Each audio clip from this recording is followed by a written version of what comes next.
Happy Sunday, or if anyone is there yet, because I can't see. So just as soon as people start popping on, maybe have a wave or a love heart. And I know that I'm actually live because I've had lots of technical issues over this month as I've been doing all of this sort of stuff. Yay, someone's there. Hello, everybody. Elise and lots of people. Hi, excellent, fantastic. How exciting. I'm so excited to be talking to Susie today about breastfeeding and bottle feeding and all the things. I had so many questions for when I had my babies and the myths and the non-myths and whatever, and how much it is part of what I do for helping people with sleep as well. So I've got lots of questions and I can't wait to hear them all so I can help guide my clients when I work with them in regards to newborns and breastfeeding and everything like that. So we'll just wait until Susie pops on and then I'll let her in. So today, kindly, Feeding Friend have given one of this to give away. Oh, there she is, Feeding Friend. Hello. We're going to give this away. I'm going to give this away at the end of our chat, probably about half an hour, 40 minutes. And whoever's been active and still there at the end and maybe even chatting with me is probably going to be the person that's going to be chosen. So I'm just going to randomly choose for the people that have asked questions. So I've got lots of questions to ask, like I said, and then we'll hopefully answer some of the questions that people might pop up as well. So I'll just wait for Susie to come on and maybe talk a little bit about my breastfeeding journey.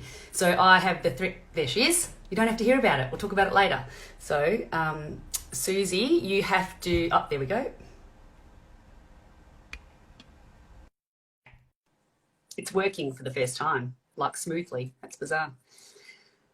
Hope everyone's having a lovely weekend, doing the same thing all the time. I've got some balloons at the back there. Susie, Hi. how are you? Can you hear me okay? Yeah, I can hear you. What about me? Am I okay? Perfect. All right. This cool. is the smoothest one I've done so far.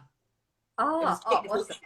Lots of technical issues for the other one. So I was just saying to everyone as we were waiting for you to come on, I'm so excited to talk about you because talk with you and ask lots and lots of questions because I breastfed all my children. They were all different journeys. You know, I'm a little bit older now. My littlest is 9, but I remember it all and I've got so many questions. And the thing is for me with sleep and supporting families to support the babies to learn how to sleep, be able to master it a little bit.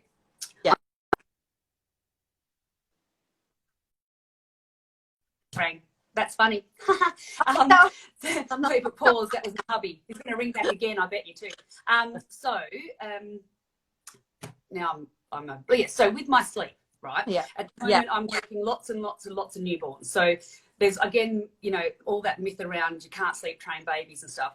The way that I look at it, and the way I did with my life, and now with all the study and research that's been done around it, if we create healthy habits around them. Even new, feeding's a big thing, and then they can really beautifully sleep well if they haven't got pains or other things going on. So that's how I feel about sleep, and I'm sure that you feel like this about breastfeeding and all that. So, sorry, say that again. No. So I feel like with sleep and feeding, like they're so intertwined. Like there's so much, especially in those early days, like.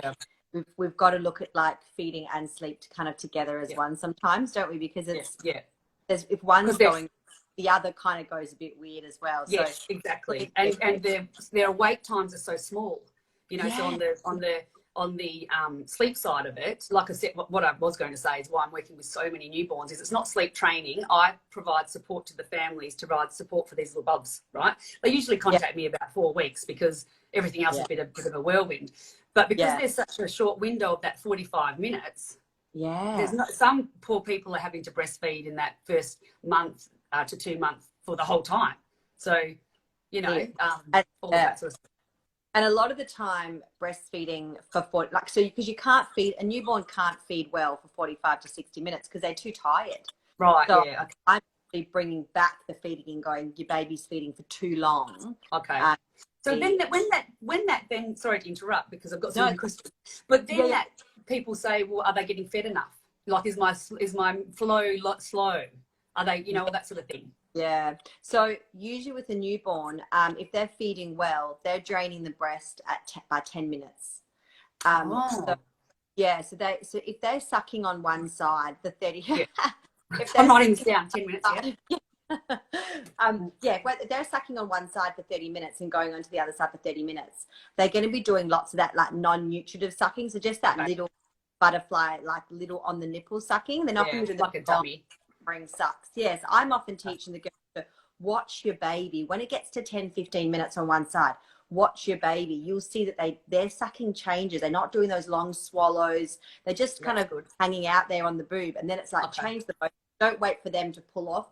Change them, next side, do a really good feed, and then they're not too tired and they actually feed better if they're not so long. Yeah. That's really good.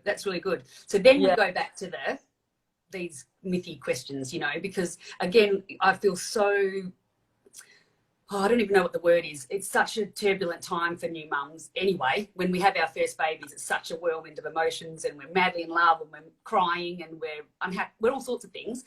And now they're in ISO with this, I think poor them.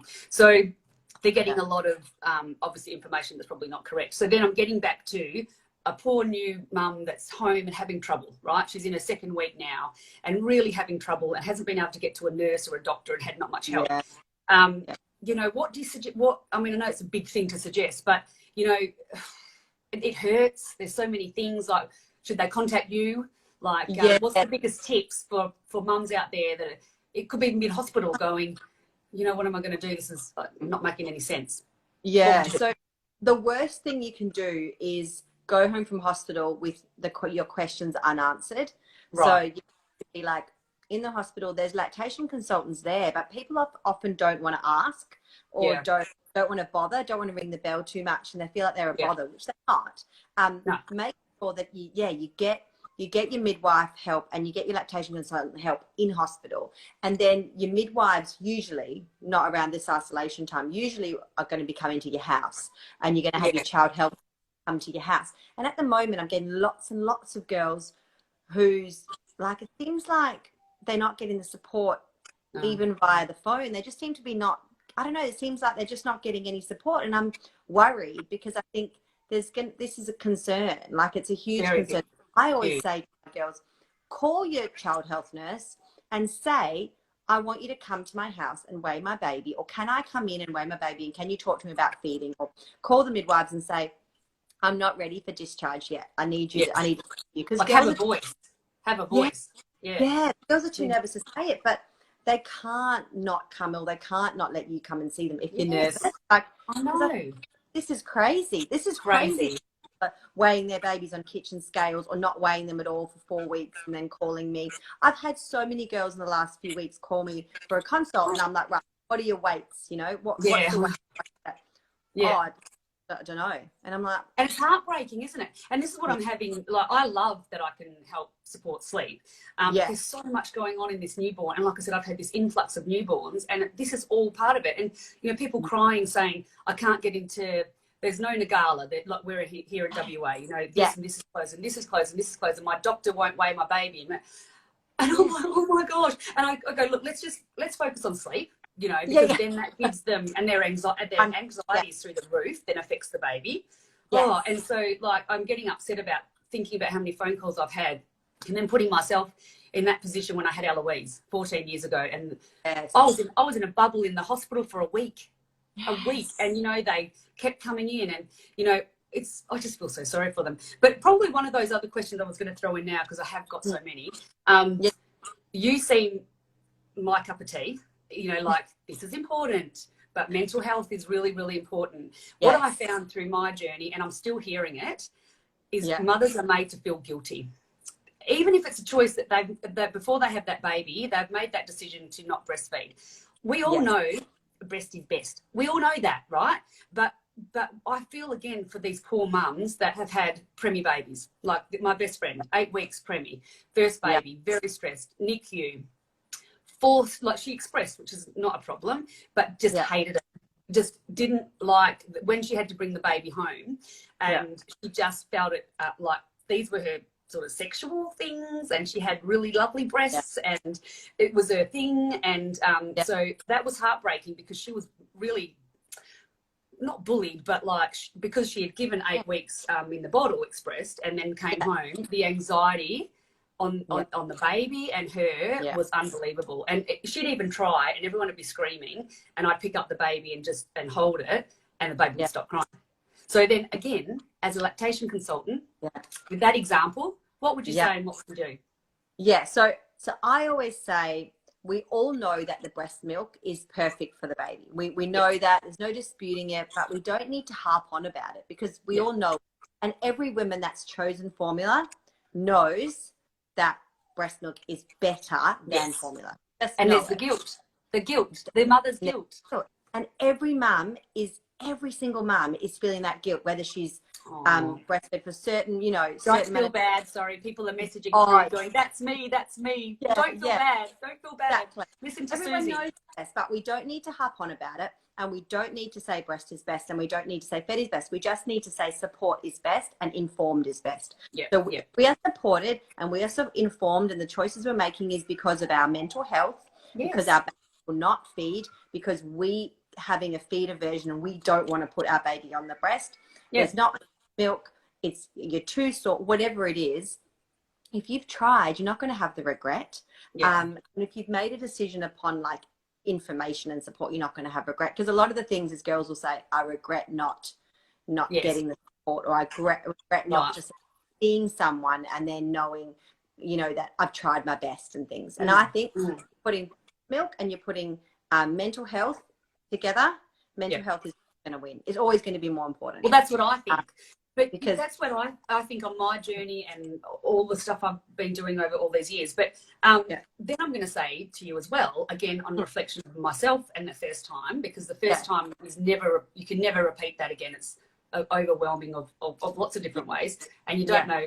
Anyway, grumpy midwives, sorry, that not you, wouldn't have been you, that really, I'm just not, you know, just like you, there's no other choice. Like, you have to do this, or, you know, like, again, you just go, oh, okay then. But then mentally, you know, like, again, do you just sort of, I know that's hard to answer because it's not who you are or who you were, but again, a lot of mums are getting that. They're getting not the great support in regards to it. So I think that when you have women like midwives who are not giving girls a choice and are saying, you just have to, you know, push through, you have to push through. Those women that listen to those girls, they are going to breastfeed less likely than if you had a midwife who had said, okay, you're at day 3. How about we look at expressing and we look at resting your nipples for a bit and trying again and getting to day 14. Let's try and get you to 2 weeks. Let's try and weeks. If you will it make you feel better if we express a bit, or if we give some formula tonight, or if we do something like that? And that way you can actually get girls through to the point where they feel that they have made a really good decision of depending on what way they go. And this is the thing, when girls are listening to these midwives that are not giving them the choice and giving them options, because there's so many options. There's not just not breastfeeding and just formula. You know what I mean? There's like so many other ways. That's so good to hear, because, you know, again, going through that, like I said, I've got so many questions. Having the first baby, I listened to any specialist that, you know, told me, you just okay. And then that midwife would be like that. And the next one would go, oh, okay, you know, that's what you do. Second time around, you're like, no, actually, I'm going to breastfeed, but I want to, on day 3, when baby's starving, give it a little bit of formula. And I was made to feel so guilty. So my question is, again, the guilt thing is, when is it okay probably that's not right thing to do, because I don't know, but I sort of also suggest to these mums that I'm working with is always practice on a bottle, like just one a day. But I don't know if that's right, and when should they do that, and does that help with just flexibility? So I think if they know they're going to be going back to work early, if they know that they want to get out the house, if they know 2 older kids and they're going to need to use a bottle at some point, I always recommend giving 1 bottle of, they can express, because in those early days and they're just breastfeeding, it's nicer on babies' tummies just to continue with just the breast milk. If you're giving 1 and breastfeeding the rest of the time, it can get a bit they can get a bit gassy and a bit sore. And so if they can, express a bottle in the morning, because Mhm. that's when you've got heaps of milk. So when you wake up in the morning and you feed your baby, after that first feed of the day, express your breasts. That's when you get your milk for your Right. night feed. That's And then good. you've I'm got, taking notes, by the way. oh, good. Yeah. Your night feed, and you've got that in the fridge. Yeah. If you give your baby one bottle a day, only one, Yeah. they're not going to have a breast bottle Oh, confusion. okay then.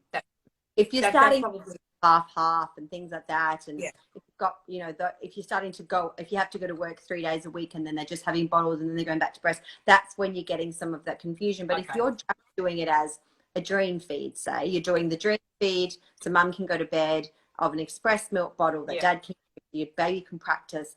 I always recommend that as well, because Yeah. Oh, good. realistically, we're busy people. We can't be, our babies have to take a bottle. They have Yeah. to be able to take a bottle. So we Well, can go to the shops, or we can, you know, anything like, yeah. oh, absolutely. And so that's so good to hear, because you know, this has been my own personal journey, and then I'm now a sleep specialist, but you know, I obviously tuck my own personal experience in there, and I always suggested that because you know, I was always that warrior, like, what happens, something happens, you know, I didn't have to go back to work, but majority of women have to. And but the interesting thing, when I had my littlest Izzy, I had appendicitis at 6 weeks, so I had to have an appendix out. Now I know it was terrible, it was worse than birth. But why I say that is that was an emergency. And if I hadn't been giving her that one bottle you know, I'm sure she'd eat if she was starving. But the stress of that, of mum not being there and having to not feed off the breast, that's my thought process of it. Like, so that's good to know that one bottle for practice would be great. Exactly. So also getting back to that, sorry, Susie,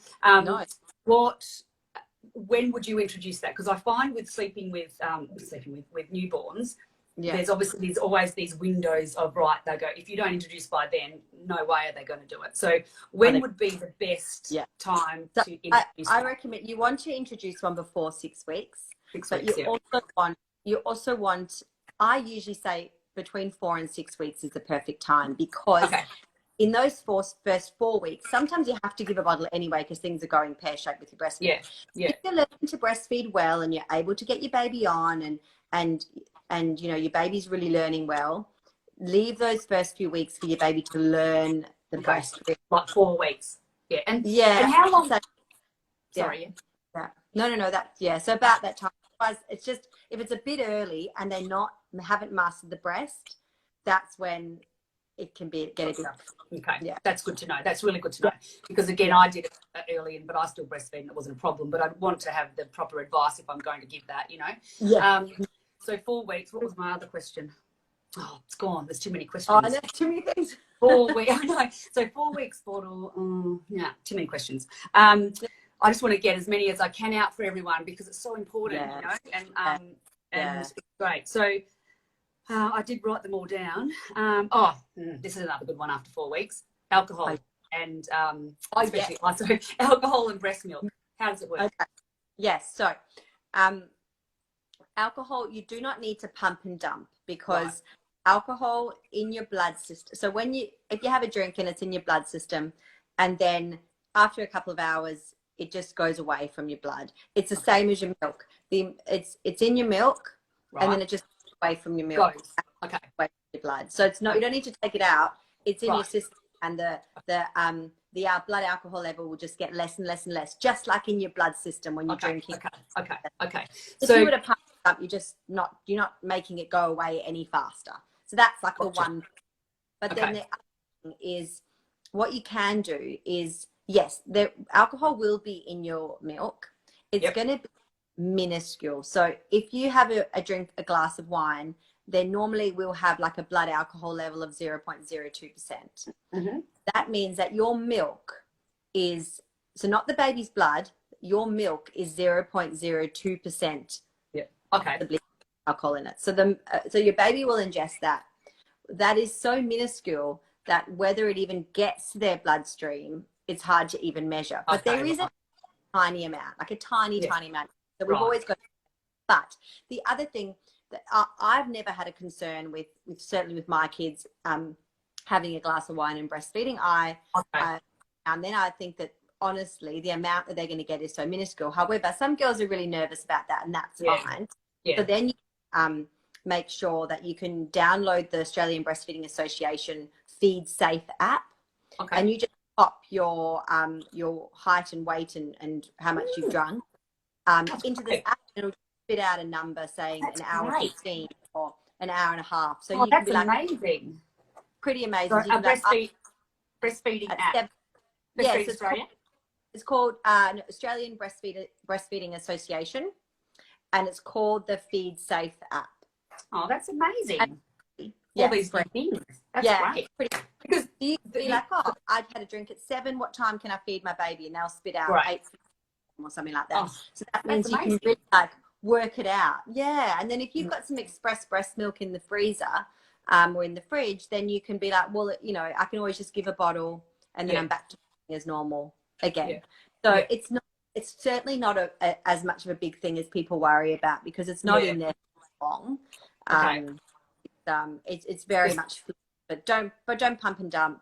Just rather look at the feed. Understand. And it's like blood alcohol that, you know, have one drink, it takes an hour to get everything. That sort of, I don't even know what it is, but you know, you can still have blood alcohol in the morning if you're not drunk. You know, like it takes that same sort of thing. I suppose the other thing is when people have special events, like weddings and stuff like that, you know, like they can't wait to have a bit of a drink. So, you know, I suppose it's just looking at that, isn't it? They've had, what, 2 or 3, and then they've got to, they can't feed till the morning.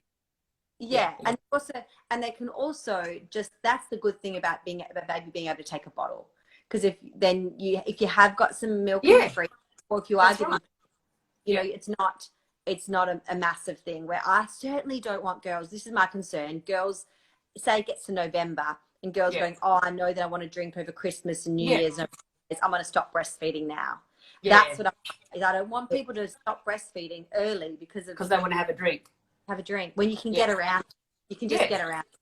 Which is great. Flexibility. People need flexibility, don't they? You know, and in the world that we live in now, like I said, you know, 14 years ago, a lot of us stayed home, you know, or more. You know, it wasn't a high percentage, but now not many mums can stay home. So, you know, they've got to work. And it's expensive. This is the thing with breastfeeding, is that like you've got to be really, like, it's certainly my practice. For me to get girls breastfeeding longer, I have to be really modern day, because we have to be like, you're not sitting at home for a year on the couch and breastfeeding. It's not going to be that. We've got to be like, right, we're busy. We got lots to do. We got work. We got other kids. We've got no one to help us in the house often. We haven't got a community around us. How can we make breastfeeding work for us? And if we can make breastfeeding work for us, people will breastfeed for longer. Yay! Everyone needs to find Susie. Because, you know, there's things that you've got your babies too, and you know, it's so wonderful that you found your passion to help, but it is so, you can't be like that anymore with people. It doesn't work. And you know, we can still do it, like with my sleep. It's like, okay, you'll have 2 weeks with me, there's these boundaries that we've got to sort of stay within, but there's lots of flexibility in here, because this is a biological need, and it's like the same with feeding. If you can do it and understand, it's not, because that's the other thing, that does anyone talk about breastfeeding before you have the baby? Not really. It hurts. Your nipples can fall off. Well, you know, that's a bit of exaggeration, but it hurts, and it's and you know, that's the thing. Probably another question I want to ask is it a natural thing for them, or is it something that we have to support and guide them to learn how to do? Yeah, so it's meant to be natural, but it's not natural, because back in the day, probably in the 1600s, it was quite natural, because you watched all your community breastfeed. As a child, you watched your auntie breastfeeding, your cousin was breastfeeding, you breastfed probably until you were about 5 or 6. You just, you know, everyone, it was natural. For me, I've never seen anyone breastfeed in my life until I had my child, you know, like until I was me either.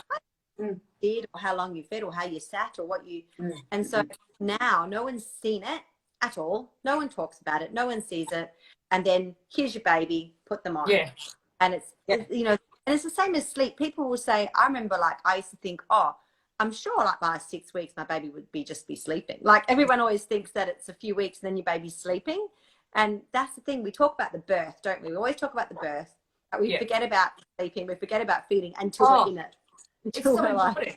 And I don't know if you're of the same thought process, but you know, if I could get to pregnant people and go, here's your tips, here's your tips, and I know. how much anxiety would be reduced. And it is that, like, I freely give out my newborn tips, because I'm like, if you had a little bit of an idea of what's biologically going on, again, with Yeah. if you could get to new people that are pregnant to go, look, this is what the expectation is or not or whatever, it reduces that anxiety, doesn't it?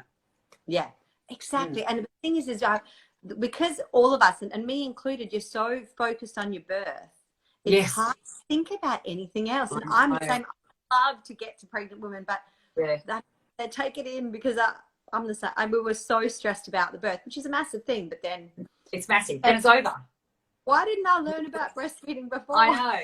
And then you've got this little human, like the birth is big, yes, but you know, getting this little human that you've made, you're like, oh my gosh, what do I do with it? So we've got a few questions, and I've got from people that I want to start to ask, but I do have one more, because this is really relatable to my business, and it's come up a lot. Oh, yeah. So food and caffeine, we talked about alcohol, right? That's a different thing. Daily food, dairy, chocolate, caffeine. Yeah. Can it affect the baby, particularly caffeine? And one of my clients was the one, I didn't even think about it, and he was really refluxy, and we got him, took a long while for him to get settled, but he was really upset, Bubs. Yeah. And then she said to me about 3 weeks into it, she goes, do you think caffeine, I have really strong coffee. She goes, do you think that, I went, I never thought about that. Can caffeine and that affect the babies? Yeah, so some babies, mum can drink 3 cups of coffee a day and it won't bother them. Okay. Yeah. Some babies, it really affects them. So it's really a bit of a trial and error. Like we can't, we know that caffeine goes through into breast milk. So we know that babies can get agitated through that. But for some reason, some babies just do not care. And some, as soon as my mum has a little bit of caffeine, that, you know, they're off and their sleep's off and everything's wrong. So I say, start with caffeine. You can certainly don't have more than 2 cups of coffee a day, because that's the recommendation. So 2 cups of, like, if you were just having the single shot, so 2 single shot coffees a day. Yep. Have more than that.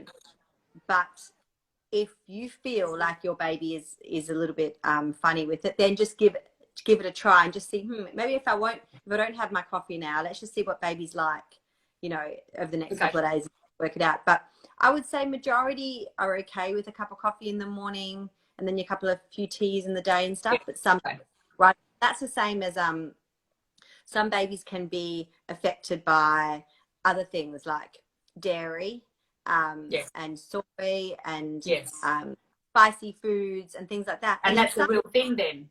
Don't care. Yeah.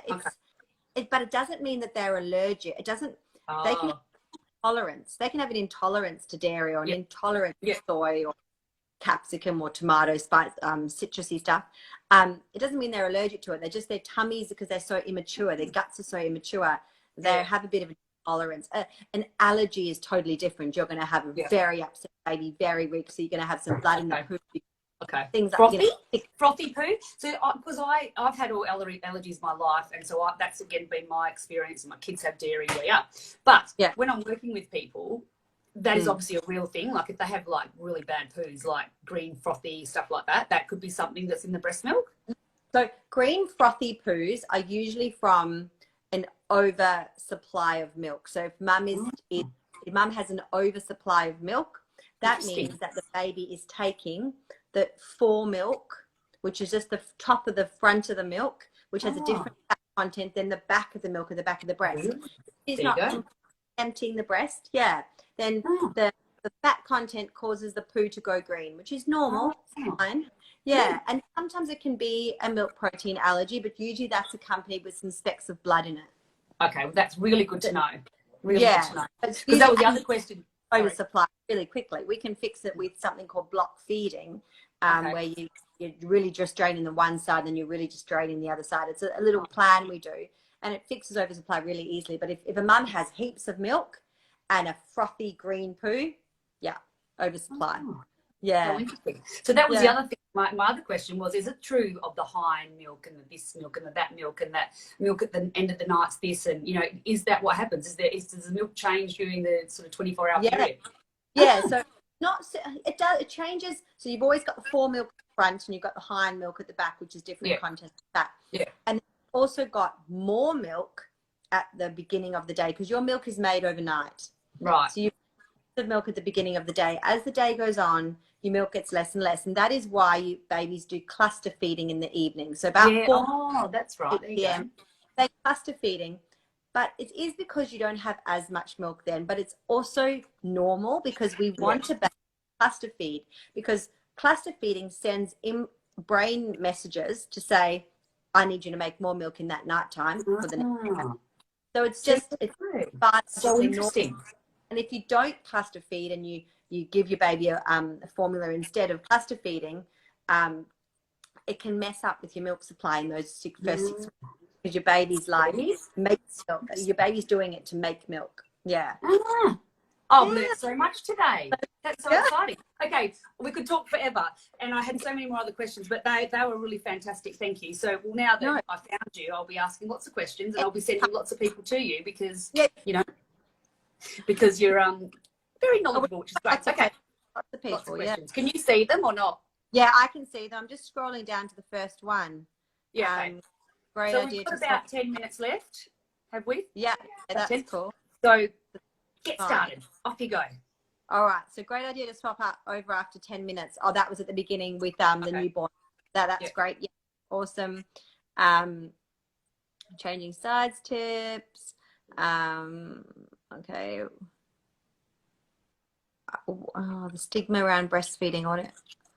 I wonder what she means by the stigma around breastfeeding. What were we talking about? I think the guilt. I think what we're talking about is the made to feel guilty. I think. I mean, I asked the lady. I'm trying to find that one, but I think that that's the stigma. I think that's what she's talking about. Is I think she was saying that I don't know if I want to. You know, and the stigma is you should. I think that's what she's saying. And also, girls feel like they're damned if they do and they're damned if they don't, because if you don't breastfeed, they feel like they're being shamed for not breastfeeding. That's right. Exactly. And if they do breastfeed, a lot of people feel like maybe mothers and mothers-in-laws and older people feel like they should be giving their baby a bottle because they're not sleeping because they're on the breast, or then no one can help them because they haven't, they're making a rod for their own back. They've always got their back on them, that type of thing. So a lot of girls say to me, whichever way you go, you're going to have people going on at you. So it's as long as you have the people around you that support you, you have people like us who work with these girls.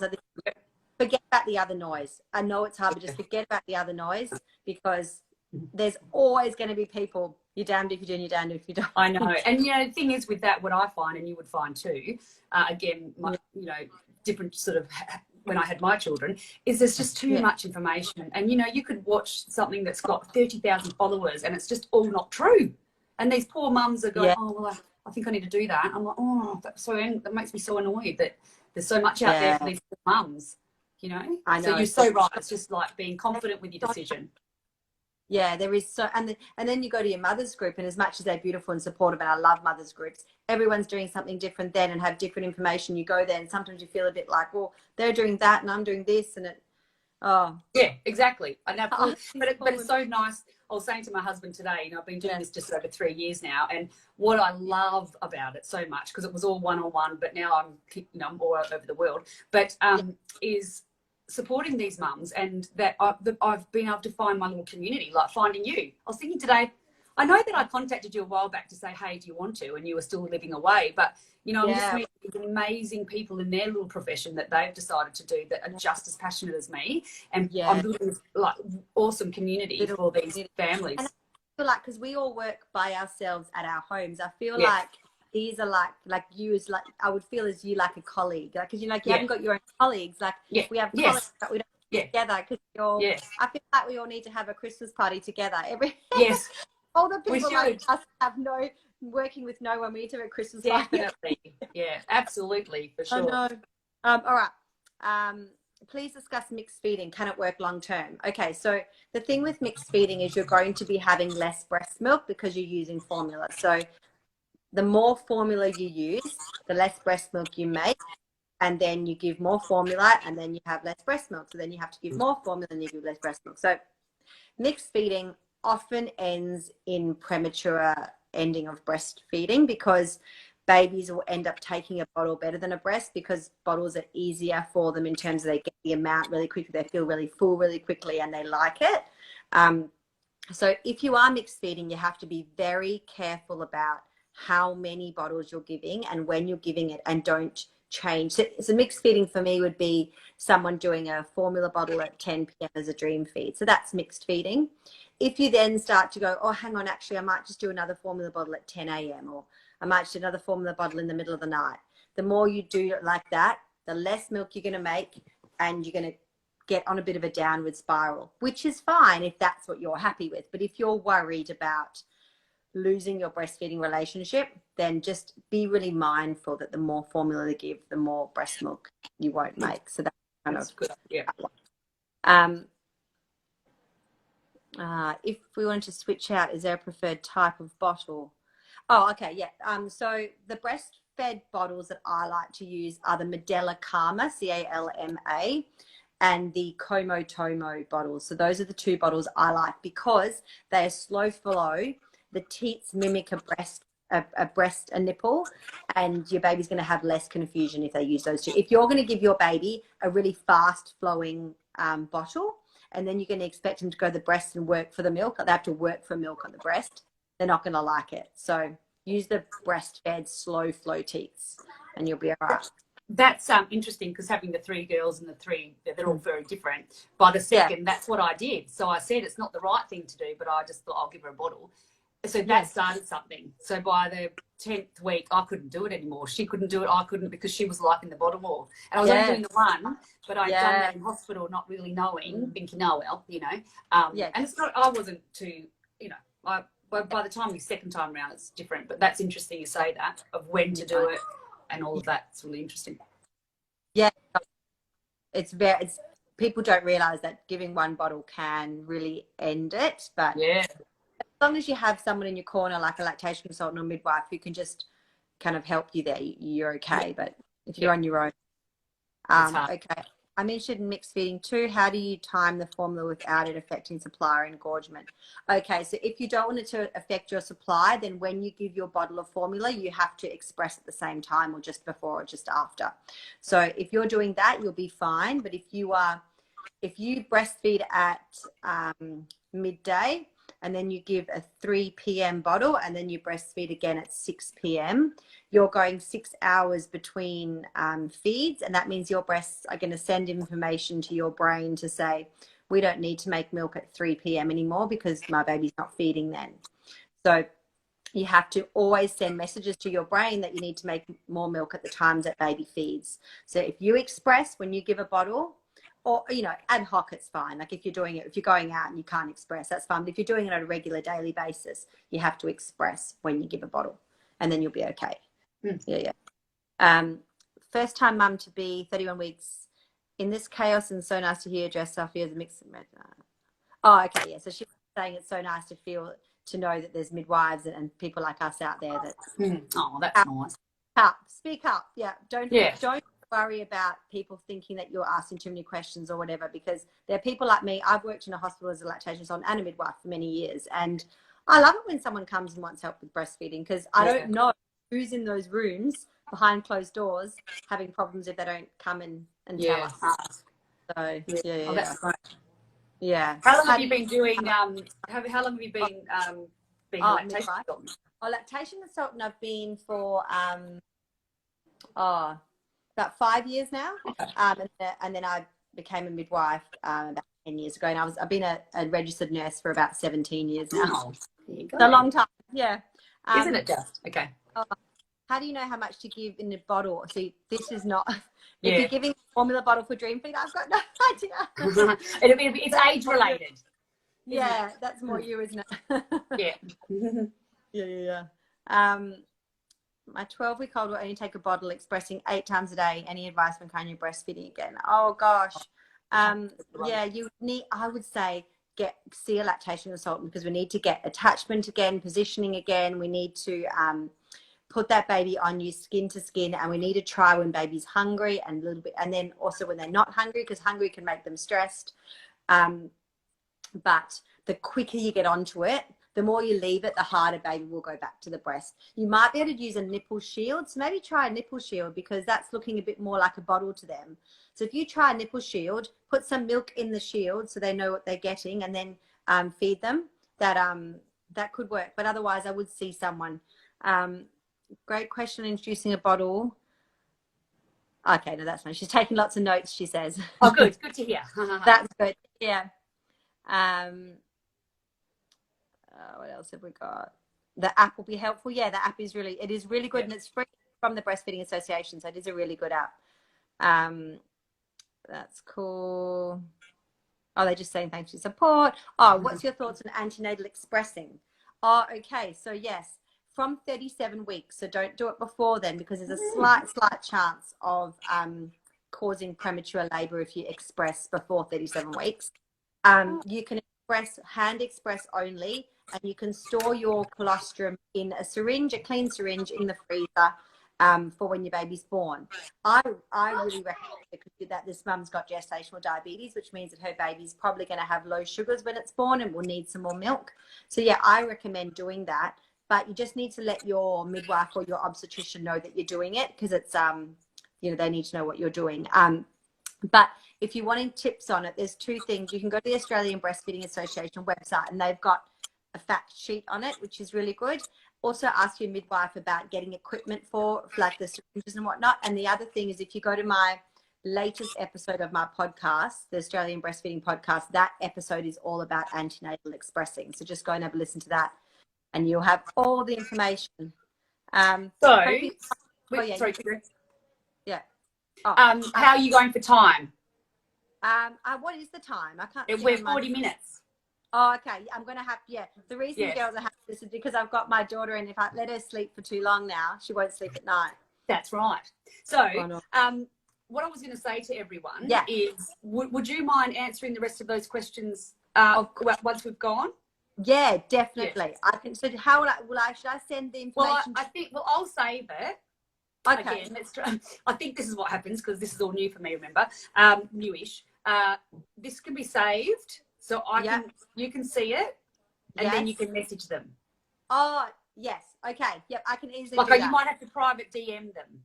That's okay. Because they're not sleep related, they're breastfeeding. And if that's okay, would you mind doing that? Yeah. And everybody else has got all of those questions. If Susie's happy to do that, that'd be awesome. I'm more than happy to help. Excellent. So we'll sort that out, and you'll get your answers soonish. We just got buzzed. One last question before we go. This feeding friend. So we're giving one of these away, right? And I just wanted to ask your opinion about it, because it's what it was. The lovely lady that has created this. It was more about over time carpal tunnel and shoulder and stuff like that. So again, that would be great if you're having pain and stuff for as it's established. We're going to give this away, and I'll say who it is. I've chosen someone. When would you introduce that and all of that sort of stuff? Like, if you've already got carpal tunnel or shoulder issues, some mums do, could you use it straight away, or do you have to wait for a little bit? You can use it straight away. That's absolutely fine. I really like those. Oh, hang on. I'm just seeing if my son is. Oh, okay. I'll come. I'll give me 5 minutes. 2 minutes. 2 minutes.